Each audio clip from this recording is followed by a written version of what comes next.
Existe uma conversa que os verdadeiramente ricos nunca têm em público. Não é sobre ações, não é sobre imóveis, não é sobre taxa de juros ou diversificação de carteira. É uma conversa mais profunda, mais antiga e mais desconfortável do que qualquer educação financeira convencional consegue alcançar.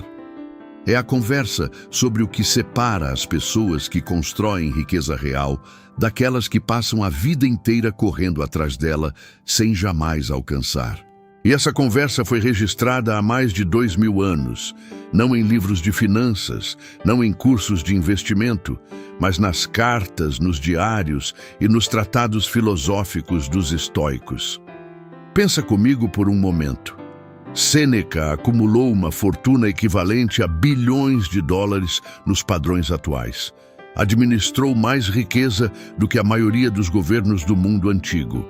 E ainda assim, o que ele escrevia não era sobre como ganhar mais. Era sobre como se relacionar com a riqueza de uma forma que a maioria das pessoas jamais aprende.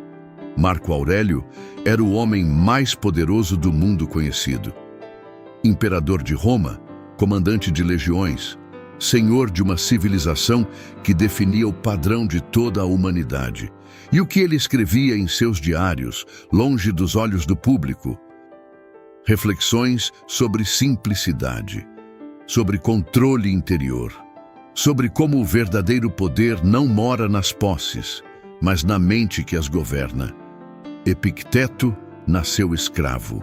Não tinha nada, nenhuma propriedade, nenhum salário, nenhum direito legal sobre qualquer coisa material. E mesmo assim, era considerado um dos homens mais ricos em sabedoria de toda Roma, porque ele entendia algo que os senadores ao seu redor, nadando em ouro, nunca compreenderam. A riqueza que ninguém pode te roubar é a única riqueza que realmente vale a pena construir. O problema é que o mundo moderno fez tudo ao contrário. Te ensinou a perseguir o dinheiro com uma intensidade que beira o desespero. Te vendeu a ideia de que a ansiedade financeira é motivação, que a pressa é produtividade, que acumular sem propósito é sucesso.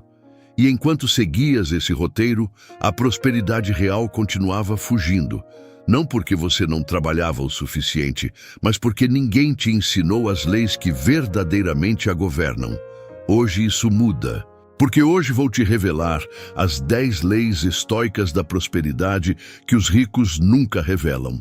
Não são dicas financeiras comuns. São princípios filosóficos com mais de 2 milênios de comprovação, testados por homens que construíram impérios reais enquanto dominavam algo muito mais difícil do que qualquer mercado financeiro. Dominavam a si mesmos. Cada uma dessas leis vai desafiar o que você acredita sobre dinheiro, sobre sucesso e sobre o que significa ser verdadeiramente próspero. E se você aplicá-las, não apenas pensará de forma diferente sobre riqueza, você se tornará o tipo de pessoa para quem a prosperidade flui como consequência natural de quem é, não do que persegue. Antes de mergulharmos nessa sabedoria, preciso que você faça 3 coisas agora. Primeiro, curte esse vídeo, isso me diz que você está levando isso a sério. Segundo, escreve nos comentários a frase que vai ancorar essa jornada na sua vida. Eu governo meu dinheiro não me governa.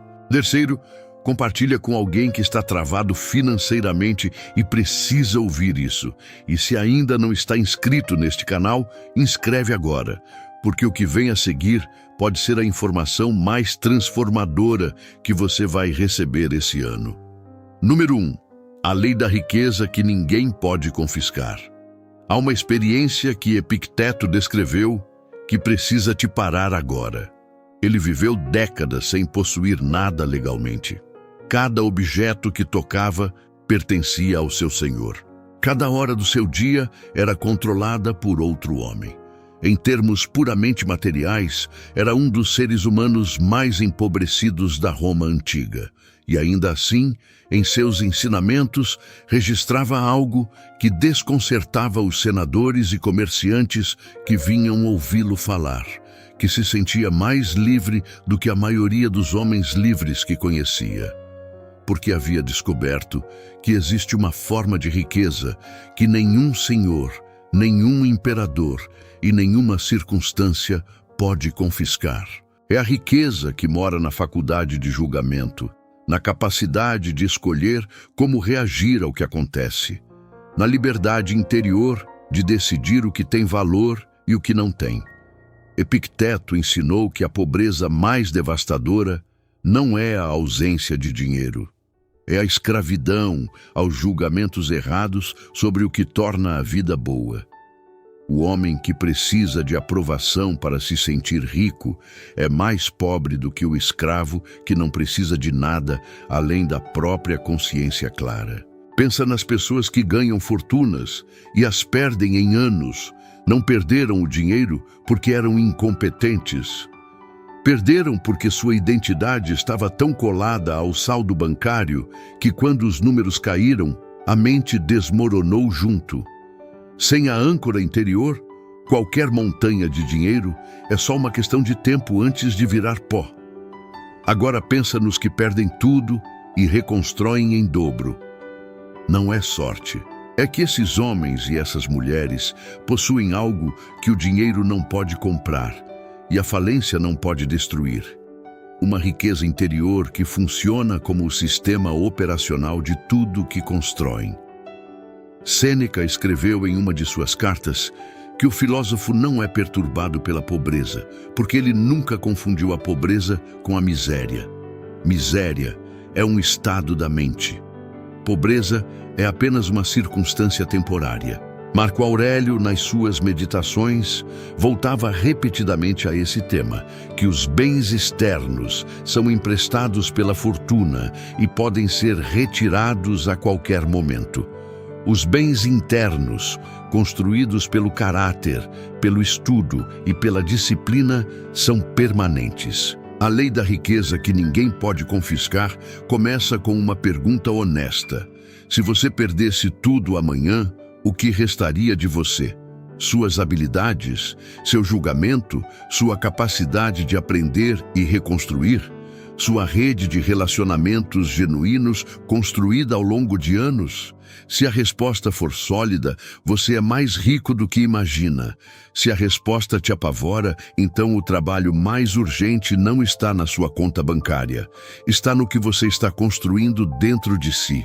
Escreve nos comentários: eu governo meu dinheiro não me governa. Número 2. A lei do custo real de cada decisão. Os estoicos tinham um conceito que a educação financeira moderna praticamente ignora. Chamavam de arete, excelência ou virtude, e aplicavam esse conceito a absolutamente tudo, inclusive ao dinheiro. Para eles, cada decisão financeira era, na verdade, uma decisão de caráter, não apenas uma transação numérica. Sêneca formulou isso de forma devastadoramente direta. Cada vez que você gasta dinheiro, você não está apenas gastando dinheiro. Você está gastando uma porção da sua vida, porque o dinheiro foi comprado com tempo, e o tempo é a substância da qual a vida é feita. Isso transforma completamente a forma de olhar para um gasto qualquer. Aquela assinatura de serviço que você nem usa, aquela compra por impulso na promoção de algo que você não precisava. Aquele financiamento de algo que vai depreciar enquanto você ainda paga as parcelas. Esses não são apenas erros financeiros, são porções da sua vida que você trocou por algo que não te servia. Marco Aurélio aplicava esse raciocínio com uma precisão que impressionava todos ao redor. Como imperador, cada alocação de recursos do erário romano passava pelo filtro de uma única pergunta: isso serve à república ou serve apenas ao ego de quem pede? Ele negava pedidos de líderes militares vitoriosos que queriam celebrações extravagantes. Não porque fosse austero por princípio, mas porque calculava o custo real de cada decisão. O ouro gasto em um desfile era o mesmo ouro que poderia construir estradas, financiar hospitais ou fortalecer fronteiras. A maioria das pessoas nunca aprende a calcular o custo real. Vê o preço na etiqueta, verifica se cabe no salário e compra. Mas o custo real de qualquer decisão financeira inclui o que você poderia ter feito com esse mesmo recurso. Os economistas chamam de custo de oportunidade. Os estoicos chamavam simplesmente de sabedoria. Epicteto alertava seus alunos: o homem que não sabe distinguir entre o que depende de si e o que não depende, gasta toda a sua energia e seus recursos perseguindo sombras. A decisão sobre o que comprar, o que construir e em que investir é completamente sua. O mercado, a economia e as circunstâncias não são. Quando você começa a perguntar qual é o custo real de cada decisão, não apenas o preço, mas o impacto sobre sua liberdade, sua energia e seu tempo, a relação com o dinheiro muda completamente. Você para de comprar automaticamente e começa a escolher deliberadamente. E a diferença entre comprar automaticamente e escolher deliberadamente, composta ao longo de anos, é a diferença entre a pobreza e a prosperidade. Número 3. A lei da disciplina como capital invisível.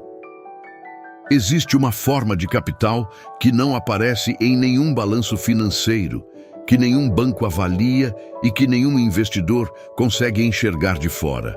Mas é o capital mais decisivo na construção de qualquer fortuna real. É a disciplina. Não a disciplina entendida como força de vontade bruta. Não a versão moderna de acordar às 4 da manhã e se punir até cair. A disciplina estoica é algo muito mais sofisticado. É a capacidade de agir de acordo com seus valores mais profundos, mesmo quando suas emoções empurram na direção oposta. Marco Aurélio descreveu essa disciplina em detalhes nas Meditações.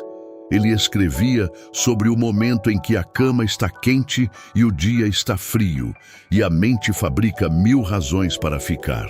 E descrevia o ato de se levantar não como um triunfo de força de vontade, mas como uma consequência natural de ter clareza sobre o que se é e o que se veio fazer.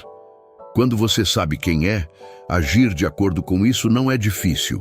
É apenas o que você faz. No campo financeiro, essa disciplina se manifesta de formas específicas e poderosas. É o investidor que não vende quando o mercado despenca, porque sua disciplina é maior que seu pânico. É o empreendedor que não desiste no 3º mês de resultado zero, porque sua disciplina é maior que sua impaciência. É a pessoa que não gasta o aumento antes de recebê-lo, porque sua disciplina é maior que seu desejo de consumo imediato. Sêneca escreveu que nenhum vento é favorável para o marinheiro que não sabe para onde vai. A disciplina é o leme que mantém o navio no curso, mesmo quando o vento sopra contra. E aqui está o aspecto que a maioria nunca considera. A disciplina é um capital que se acumula. Cada vez que você age de acordo com seus valores financeiros quando não quer, você deposita nessa conta invisível. Cada decisão disciplinada fortalece a capacidade de tomar a próxima decisão disciplinada. Com o tempo, o que era difícil se torna automático, o que exigia esforço se torna caráter. E caráter, no campo financeiro, vale mais do que qualquer estratégia de investimento. Curte esse vídeo se você está construindo esse capital invisível todos os dias. Número 4. A lei do silêncio, que multiplica.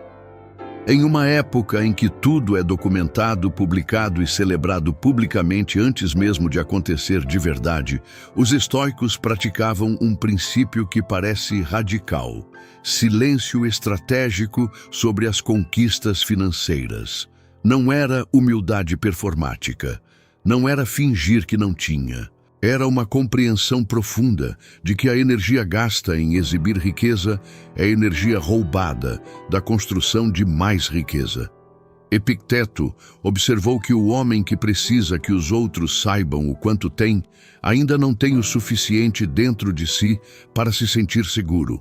A ostentação é sempre um sintoma de insegurança disfarçada de abundância. Marco Aurélio era o homem mais rico e mais poderoso do mundo conhecido. E passava suas noites escrevendo reflexões pessoais em vez de aparecer nos banquetes e celebrações que sua posição permitia. Não porque desprezasse a riqueza, mas porque entendia que o poder verdadeiro não anuncia a sua presença. Ele é sentido, não exibido. Existe uma mecânica muito prática por trás desse silêncio. Quando você exibe riqueza, você atrai duas coisas que destroem a prosperidade. A inveja de quem não tem, que se transforma em energia negativa direcionada a você, e as expectativas de quem quer participar do que você tem, que drenam seus recursos antes que possam ser multiplicados. Mas quando você pratica o silêncio que multiplica, algo diferente acontece. A energia que seria gasta gerenciando a percepção alheia fica disponível para construir. O dinheiro que seria gasto em simbolismos de status fica disponível para investir. A mente que estaria ocupada com comparações fica livre para criar. Sêneca era conhecido pela sua generosidade discreta. Ajudava amigos e alunos sem que os outros soubessem. Não porque quisesse esconder o bem que fazia, porque entendia que a bondade anunciada se torna performance, e a performance sempre serve mais ao ego de quem doa do que à necessidade de quem recebe. A lei do silêncio que multiplica não significa se esconder, significa investir sua atenção no que cresce em vez do que brilha, significa construir em vez de exibir, significa deixar que os resultados falem enquanto você trabalha. Escreve nos comentários: eu governo meu dinheiro não me governa. Número 5. A lei da antifragilidade financeira. Os estoicos não apenas toleravam a adversidade, eles a utilizavam. Havia um exercício central na prática estoica chamado premeditatio malorum, a premeditação dos males. Era a prática deliberada de imaginar o pior cenário possível com antecedência, não para se paralisar com o medo, mas para se preparar com a clareza. No campo financeiro, essa prática cria o que podemos chamar de antifragilidade, a capacidade de não apenas resistir às crises, mas de sair delas mais forte do que entrou. Sêneca praticava isso de forma regular. Periodicamente, vivia como se tivesse perdido tudo. Comia alimentos simples, abria mão dos confortos, dormia sem os luxos habituais. Não como penitência, mas como treinamento. Queria provar a si mesmo que poderia sobreviver ao pior cenário e ainda estar inteiro. Esse exercício tinha um efeito poderoso. Dissolvia o poder que o medo da perda tinha sobre suas decisões. Porque quando você já imaginou o pior e percebeu que sobreviveria, o medo perde sua capacidade de te paralisar. E a paralisia pelo medo é o assassino silencioso de mais fortunas do que qualquer crise econômica já foi. Pensa quantas oportunidades de investimento foram perdidas porque o medo de perder era maior do que a visão do que poderia ser ganho. Quantos negócios não foram abertos porque a possibilidade de falhar paralisou quem tinha a capacidade de construir? Quantas negociações foram perdidas porque a necessidade de não perder era maior do que a clareza para criar valor? Marco Aurélio governou Roma durante anos de guerra, peste e crise política. E o que suas meditações revelam não é um homem apavorado, mas um homem que havia antecipado as adversidades mentalmente e por isso conseguia enfrentá-las com uma serenidade que seus generais descreviam como quase sobrenatural. Ele não era sobrenatural, era antifrágil. Havia se preparado internamente para o que poderia vir externamente. A lei da antifragilidade financeira começa com uma prática simples. Uma vez por mês, sente e imagine o pior cenário financeiro realista. Não o catastrófico impossível, mas o ruim que poderia acontecer. Depois pergunte: o que eu faria? Como eu me reorganizaria? Quais seriam meus primeiros passos? Essa clareza antecipada não atrai o problema. Ela dissolve o medo dele. E sem o medo, você toma decisões melhores, aproveita oportunidades que outros perdem de paralisia e constrói com uma confiança que não depende das circunstâncias estarem favoráveis. Número 6. A lei do valor que precede o lucro. Há uma inversão fundamental que separa quem constrói riqueza real de quem fica tentando construí-la para sempre sem chegar lá. A maioria pergunta: como eu ganho mais dinheiro? Os estoicos perguntavam: como eu crio mais valor? Essa parece uma diferença pequena. Não é. É a diferença entre uma mentalidade que atrai prosperidade e uma que a repele. Sêneca era um dos maiores advogados e escritores de Roma. Não se tornou rico perseguindo honorários. Se tornou rico tornando-se excepcionalmente bom no que fazia, criando valor real para quem o contratava, construindo uma reputação que as pessoas pagavam para acessar. O dinheiro era a consequência de um valor que ele criava genuinamente, não o objetivo que perseguia ansiosamente. Marco Aurélio escreveu em suas meditações que cada pessoa tem um papel a cumprir e que a excelência nesse papel é em si mesma a recompensa, não o que o papel paga. Quando você se torna excelente no que faz, o mercado descobre isso e paga por isso. Quando você é medíocre, mas persegue o pagamento, o mercado também descobre isso e eventualmente para de pagar. Epicteto ensinava que a forma mais segura de criar prosperidade é tornar-se genuinamente indispensável, não pela manipulação ou pelo monopólio, mas pela excelência real que entrega mais valor do que cobra. O problema com a perseguição direta ao dinheiro é que ela distorce o julgamento. Quando o objetivo é o lucro imediato, você começa a tomar atalhos que comprometem a qualidade, começa a fazer o mínimo em vez do máximo. Começa a tratar clientes como fontes de receita em vez de pessoas a quem pode servir genuinamente. E o mercado percebe, sempre percebe. A lei do valor que precede o lucro é simples na teoria e exige tudo na prática. Torne-se excepcionalmente bom em algo que o mundo precisa. Entregue mais do que é pago para entregar.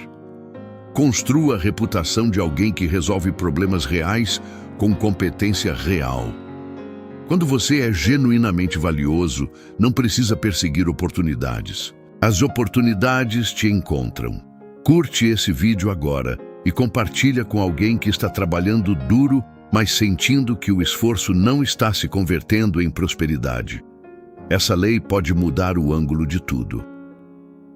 Número 7. A lei da governança dos desejos. Nenhum tema era mais central para os estoicos do que o controle dos desejos.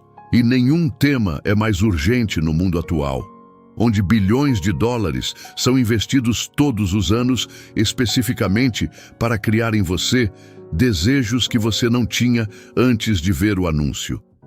O mercado moderno é uma máquina sofisticada de fabricação de carências. E a maioria das pessoas está completamente à mercê dessa máquina. Epicteto descreveu o mecanismo com precisão cirúrgica há 2000 anos. O sofrimento não vem de não ter o que você quer. Vem de querer o que não tem.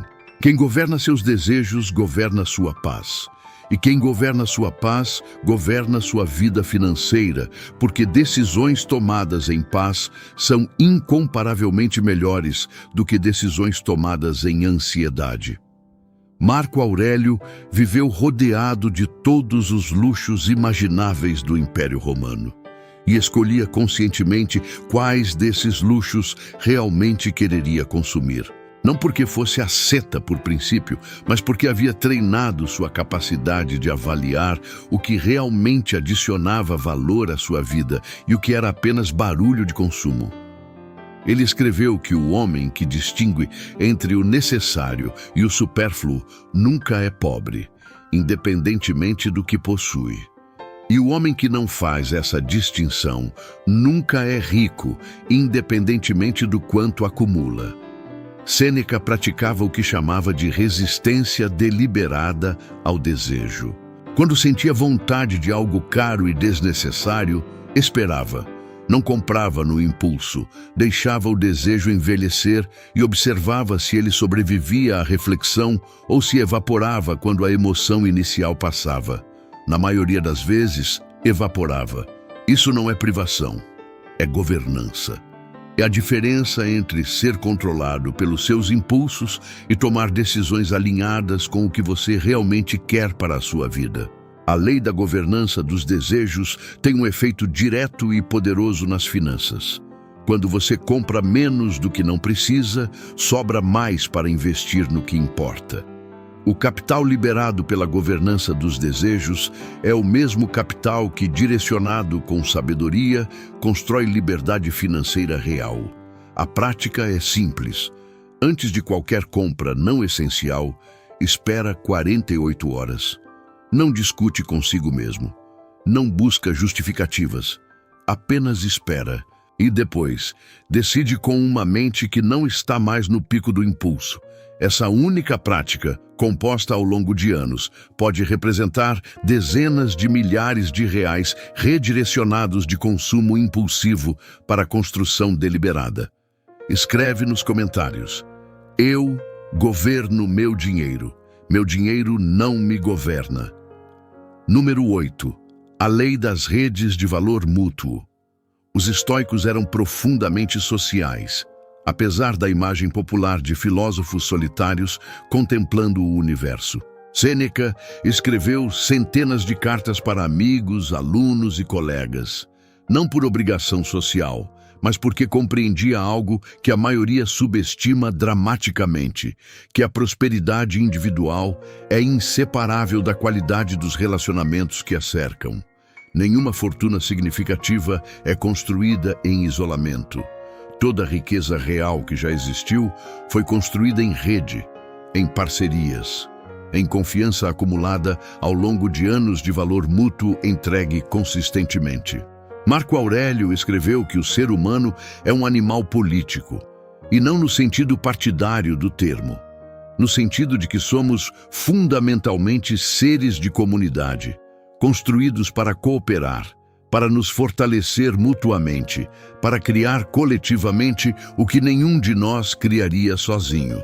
Epicteto ensinava que a forma mais elevada de riqueza humana é a riqueza de relacionamentos genuínos, construídos na virtude e no respeito mútuo, não nos interesses momentâneos e nas trocas convenientes. Há uma diferença fundamental entre redes de interesse e redes de valor mútuo.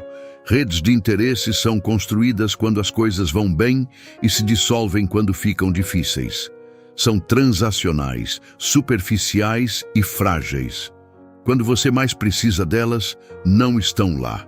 Redes de valor mútuo são construídas ao longo de anos de contribuição genuína, de estar presente quando não há nada a ganhar, de ajudar quando o retorno é incerto. Essas redes são as que resistem às crises. São as que abrem portas que dinheiro nenhum consegue abrir. São as que transformam um revés financeiro temporário em um obstáculo que se supera com apoio, em vez de um colapso que se enfrenta sozinho. Sêneca usava sua riqueza e sua influência para apoiar jovens promissores que não podiam pagar pelo acesso ao conhecimento que ele tinha.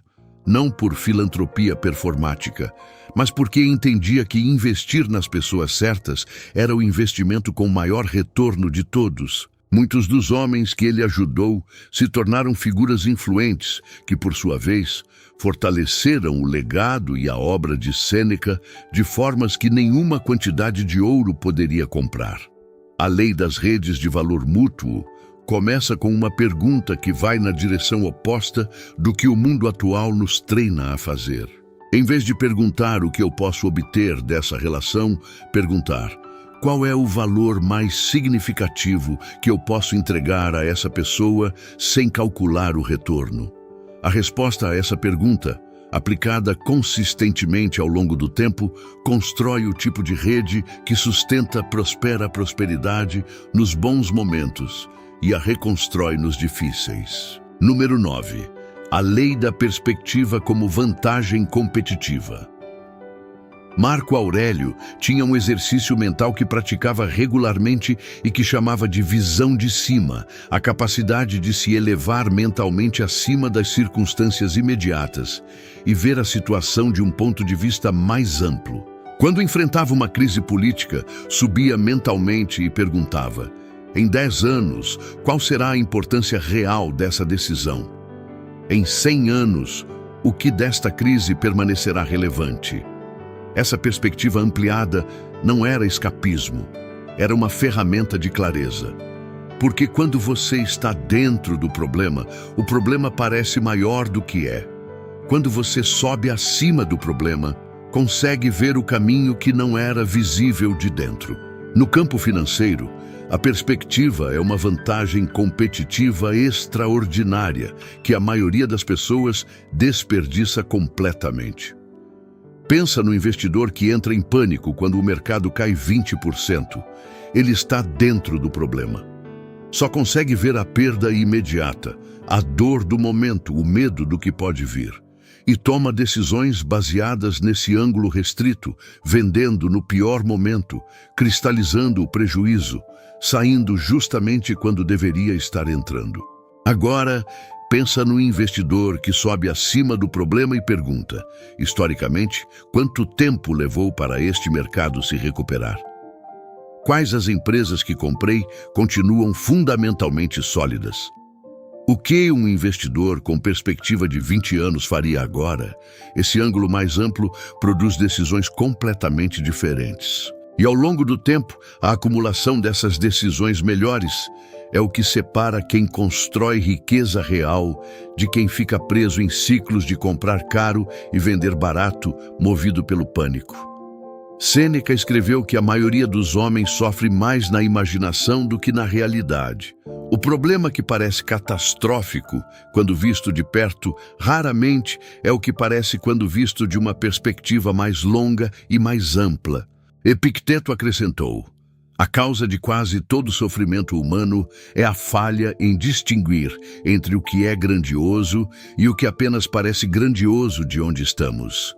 A lei da perspectiva como vantagem competitiva tem uma aplicação prática imediata. Toda vez que você estiver prestes a tomar uma decisão financeira movida por emoção, urgência ou pressão externa, para. Sobe mentalmente. Pergunta: como vou julgar essa decisão daqui a 5 anos? O que um observador calmo e informado faria no meu lugar? Essa pausa, essa subida de perspectiva, vale mais do que qualquer curso de finanças que você já fez. Curte esse vídeo e compartilha com alguém que está tomando decisões financeiras sob pressão agora. Essa lei pode ser exatamente o que essa pessoa precisa ouvir. Número 10. A lei da riqueza que serve ao que é maior. Esta é a última lei e é, provavelmente, a mais transformadora de todas. Porque sem ela, as outras 9 produzem disciplina, eficiência e acumulação. Com ela, produzem algo muito mais raro e muito mais poderoso: prosperidade que tem alma. Os estoicos acreditavam que cada ser humano existia em função de algo maior do que si mesmo. Não no sentido religioso, necessariamente, mas no sentido filosófico profundo, que a vida ganha significado quando está a serviço de algo que a transcende. Marco Aurélio escreveu que o que fazemos na vida ecoa além dela, que as ações de um homem de caráter, os valores que defende, as obras que constrói e as pessoas que ajuda continuam gerando valor muito depois que ele partiu. Ele não governava Roma para acumular poder pessoal. Governava porque compreendia que tinha uma responsabilidade com a civilização que administrava. Sua riqueza, seu poder e sua influência eram instrumentos a serviço de algo maior do que seu próprio conforto ou sua própria glória. Sêneca usava sua escrita não para documentar sua vida, mas para criar uma obra que ensinaria gerações futuras. Sabia que estava doente, sabia que seu tempo era limitado e escolhia gastar esse tempo criando algo que duraria muito além dele. Sua riqueza financiava essa missão. Sua riqueza tinha propósito. Epicteto, que não tinha nada de material, legou ensinamentos que continuam transformando vidas 2 milênios depois. Seu capital era a sabedoria. E ele o investia integralmente no serviço a quem buscava crescer. Aqui está o que esses 3 homens compreenderam que a maioria das pessoas modernas ainda não consegue ver. A pergunta sobre o dinheiro não é quanto, é para quê. Quando você responde a essa pergunta com clareza e honestidade, algo muda fundamentalmente na forma como você busca, administra e utiliza a riqueza. Você para de acumular por acumular e começa a construir com propósito. Para de gastar para impressionar e começa a investir para impactar. Para de medir seu sucesso em números e começa a medi-lo em consequências reais na vida de pessoas reais. E quando o dinheiro está conectado a um propósito genuíno, ele deixa de ser fonte de ansiedade e se torna fonte de significado. Você não se preocupa mais se tem o suficiente, porque a pergunta deixa de ser sobre quantidade e passa a ser sobre direção. A lei da riqueza, que serve ao que é maior, começa com uma pergunta que pode te parecer simples, mas que, respondida honestamente, é uma das mais difíceis que existe. Se você tivesse toda a riqueza material que poderia querer, o que faria com ela? Se a resposta não te emociona, você ainda não encontrou seu propósito. E sem propósito, nenhuma das outras 9 leis produzirá o que realmente importa. Escreve nos comentários: eu governo meu dinheiro não me governa. Conclusão: 2000 anos de sabedoria. 3 homens que viveram em circunstâncias radicalmente diferentes. Um imperador, um conselheiro milionário, um escravo, e chegaram às mesmas conclusões sobre o que significa ser verdadeiramente próspero. Essas 10 leis que percorremos hoje não são teoria abstrata. São os princípios que guiaram os homens mais ricos e mais poderosos da civilização ocidental. São o sistema operacional que governa toda a prosperidade real e durável. Vamos recapitular. A lei da riqueza, que ninguém pode confiscar, te lembrou que o ativo mais seguro que existe não está em nenhum banco, está dentro de você. A lei do custo real de cada decisão te mostrou que cada gasto não é apenas uma transação. É uma porção da sua vida sendo trocada por algo. Escolhe bem. A lei da disciplina como capital invisível revelou que o maior diferencial financeiro não é a estratégia. É o caráter que age de acordo com os valores quando é difícil fazer isso. A lei do silêncio que multiplica te ensinou que a energia gasta exibindo riqueza é energia roubada da construção dela. A lei da antifragilidade financeira te deu a ferramenta de premeditar os cenários difíceis para dissolver o poder que o medo tem sobre suas decisões. A lei do valor que precede o lucro inverteu a pergunta central, não como ganho mais, mas como crio mais valor genuíno. A lei da governança dos desejos revelou que quem governa o que quer, governa o que gasta. E quem governa o que gasta, governa o que constrói. A lei das redes de valor mútuo te mostrou que nenhuma prosperidade real é construída em isolamento e que contribuir genuinamente é o investimento com maior retorno de longo prazo. A lei da perspectiva, como vantagem competitiva, te deu a ferramenta de subir acima do problema para ver o que não é visível de dentro dele. E a lei da riqueza, que serve ao que é maior, fechou com a pergunta que transforma todas as outras, de exercícios de acumulação em instrumentos de significado. Os estoicos não tinham aplicativos de investimento, planilhas de controle financeiro ou assessores de patrimônio. mas compreenderam sobre dinheiro algo que a maioria das pessoas modernas, com toda a tecnologia disponível, ainda não aprendeu: que a riqueza exterior é sempre um reflexo da ordem interior, que quem domina a mente domina o dinheiro, e que a prosperidade real não é o que você persegue. É o que te encontra quando você se torna o tipo de pessoa para quem ela flui naturalmente. Sua jornada em direção a essa prosperidade não começa na próxima semana. Não começa quando as condições forem melhores. Começa agora, com a próxima decisão que você tomar. Curte esse vídeo agora. Compartilha com alguém que está travado financeiramente e precisa ouvir isso hoje. Escreve nos comentários: eu governo meu dinheiro não me governa. E se ainda não está inscrito neste canal, inscreve agora, porque essa é apenas a primeira de muitas conversas que podem mudar a trajetória da sua vida. Até o próximo. Permaneça estoico e permaneça construindo.